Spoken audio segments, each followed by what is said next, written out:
Can Verdansk actually save Warzone? Well, we all know they need to fix the anti-cheat and they need better servers.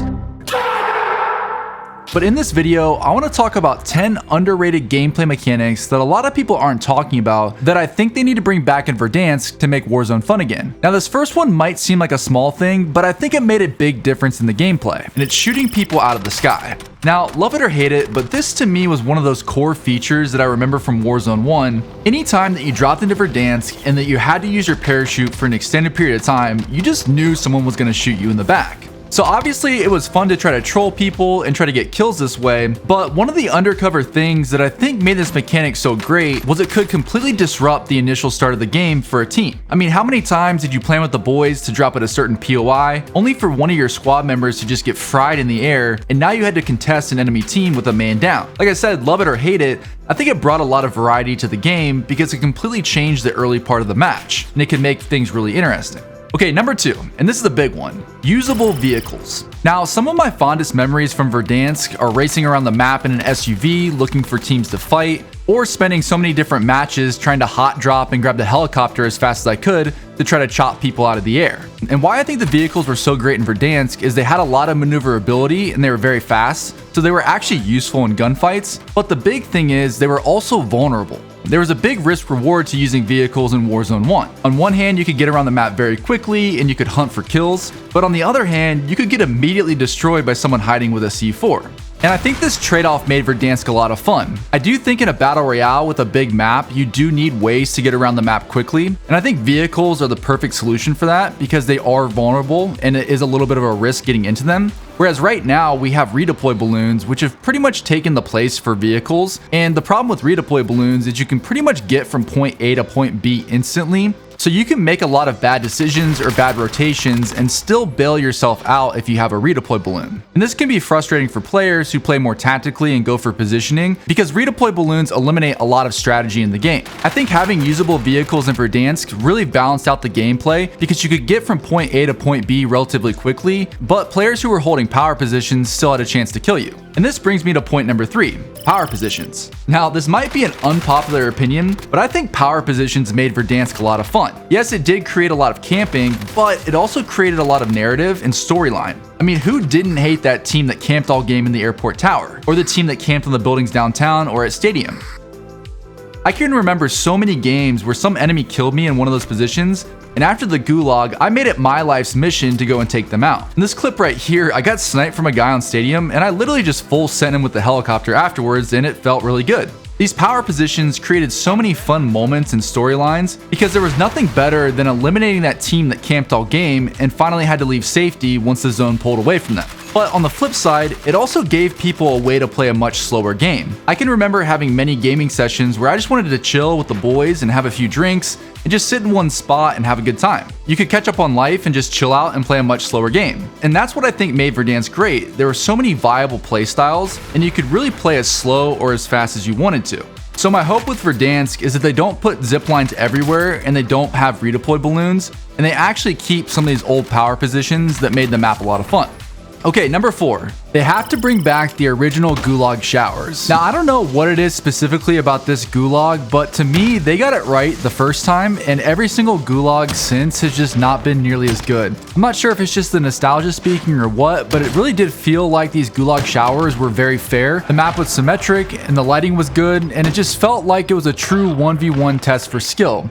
Now, that being said, there were some corny things like with the tactical grenades and some of the weapon choices I don't know that I care for that much. Personally, I'd like to see the 1v1 gulag with just the pistol come back. I think that that was a great representation of skill level, and I think that the better player typically won that. But either way, I don't think that you can have Verdansk without the gulag showers, so hopefully they bring that back as well. And this actually leads me to my 5th gameplay mechanic. You should only be able to get back into the game from the gulag or from a buyback. Now, Verdansk was my first battle royale game, and one of the things that I miss was the stakes of each game and how much my life mattered. There weren't a million opportunities for my team to get me back into the game, game, and when I made a tactical mistake or made any mistake in general, I was punished for it. This definitely made the game slower and more tactical, but I think that gave Verdansk an identity, and it made it feel completely different to Resurgence. Now, one of the things that I know is tricky about this is no one wants to just sit around for 10 or 15 minutes at a time while their team tries to get them back. So one thing that I think would be really cool if they could do it would be to give all the spectators in the game the option to play in a free-for-all or a team deathmatch where you have your loadout guns and you can just practice your mechanics or work on leveling up your guns. And I think that that would go a long way to making the game more enjoyable when you die, but then still keep the high stakes part of Battle Royale. Okay, and the sixth gameplay mechanic that they should bring back is I think they should make Overkill a perk again and put it in the same category as Ghosts,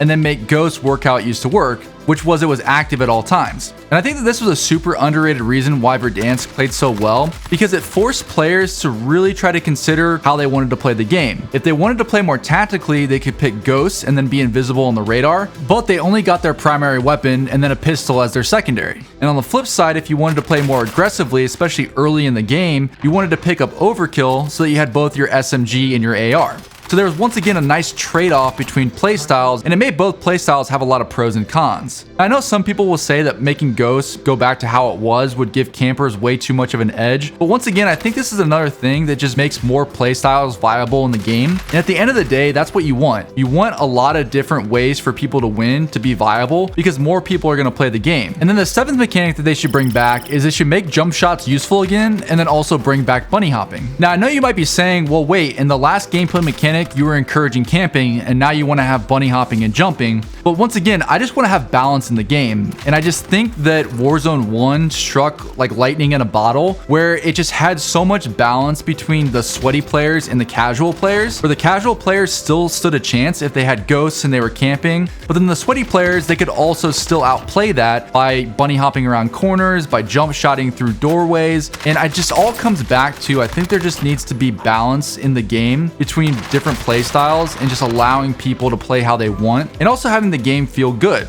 Right now, it sometimes feels like your character is like stuck in the mud and the gameplay just doesn't feel fluid and it doesn't feel good. And I think adding back in the ability to jump shot and bunny hop would fix a lot of that feeling. Okay, this next one is a tough one, and I'm not sure how exactly they can do it, but I think it's important. And what it is I think that Verdansk is going to need to have a much smaller gun pool, and all of the attachments need to be unlocked. If you think about it, when Verdansk first came out, all we had was the MW19 guns, and everyone loved the game. We don't need hundreds of guns for people to have fun. I believe Verdansk is going to bring back a lot of casual players who are going to want to experience the nostalgia again of playing Verdansk. And if you have all these players come back into the game and they don't have any of the guns unlocked or any of the attachments unlocked, they're just going to get slammed and pretty much immediately stop playing the game, which is what we don't want. So I'm not sure exactly how it should be done, but they need to figure out a way to vault some of these guns or have specific modes where the number of guns you can select is just way less, because right now with the number of guns and the number of attachments that are available, it's just so overwhelming for new players. And I think that that's just going to push a lot of people away from the game because it's just way too complicated to set up your classes. And also, if you don't have everything unlocked, it's just going to feel very unfair if you're trying to get back into the game.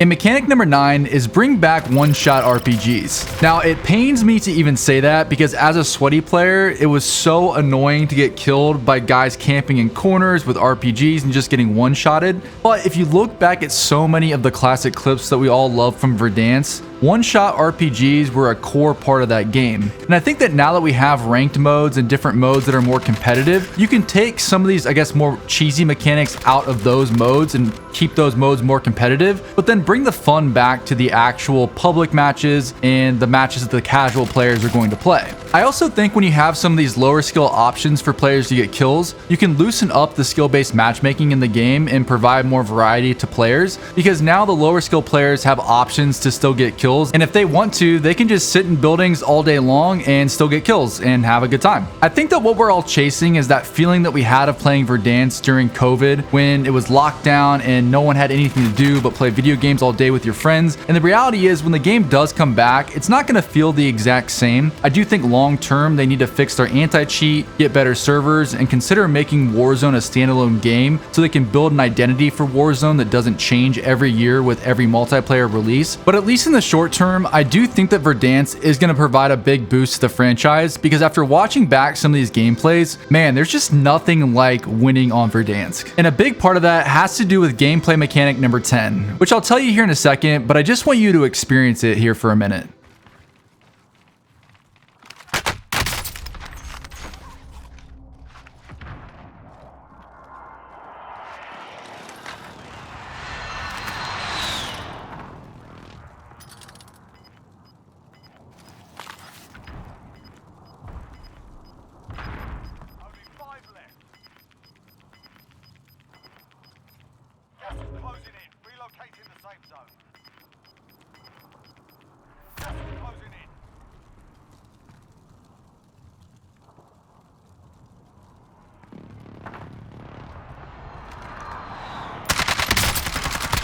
Dead.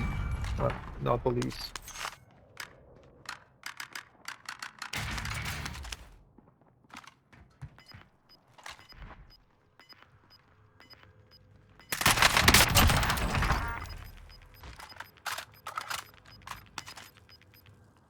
Gas inbound. Safe zone relocated. Losing ground.